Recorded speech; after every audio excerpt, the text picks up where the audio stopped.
Assalamualaikum warahmatullahi wabarakatuh. Hello again, everyone. Good to see you again with me, afternoon.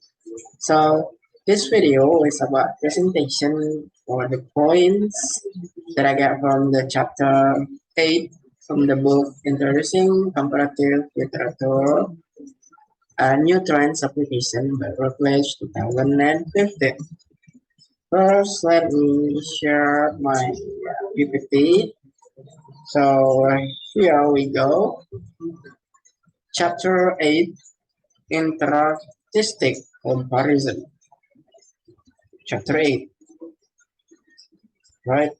Next slide. The 7 arts of modernity. Apollinaire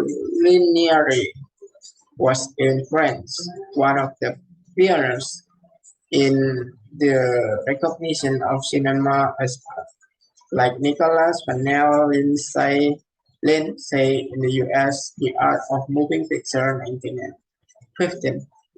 These differences of cinema were expressed with a certain limited apart from the writing of Ricciotto Carnudo, whose Manifesto of the Seventh Art dates from 1911, and the follower of Marinetti, who in the ninth edition of La Italia Futurista of September 1916 published their manifesto La Cinematografia Futurista.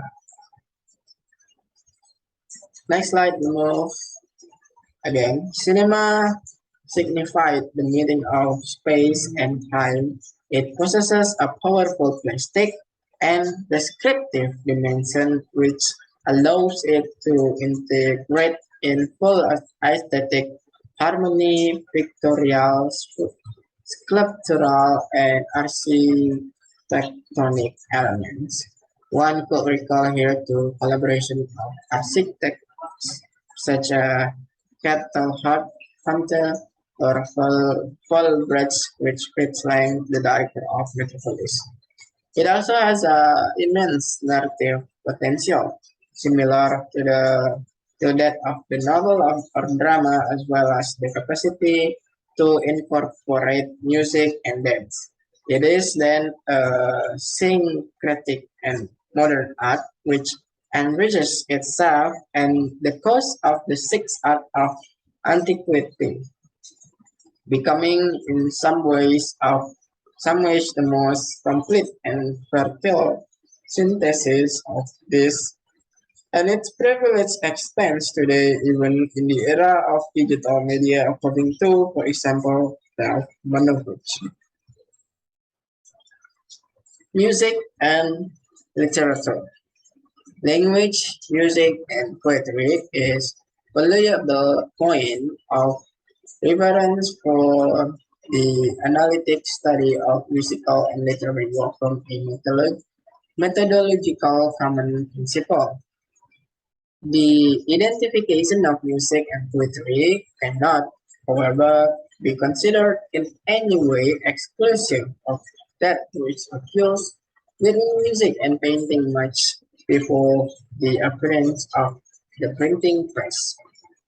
Phrases and enunciations are lyrical in many cases, but because of the suggestiveness of the meanings and the music and rhythms of the words and sequences.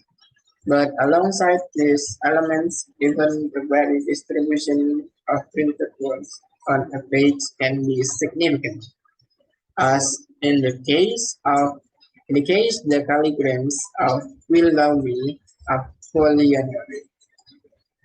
Next slide. Still music and literature. The relationship between poetry and music was tackled in Dioscorides' Institution Harmonice from 1558, and like him, contemporary thinkers tended to approach the problem from three complementary perspectives. The first has to do with purely rhythmic and youth concerns. And the second, with what the metropolitan tradition have the this procedure, we might what we might term the structure of the work as there are forms of composition of musical origins that can be applied to the narrative and lyric expression. So I think that's all for the chapter 8 from the book Increasing Comparative Literature New French Application by Routledge 2015. I think that's all. So we may see in the next video, in the next chapter, which is chapter 9. So thank you for listening. And the last, I say, Assalamualaikum warahmatullahi wabarakatuh. Have a nice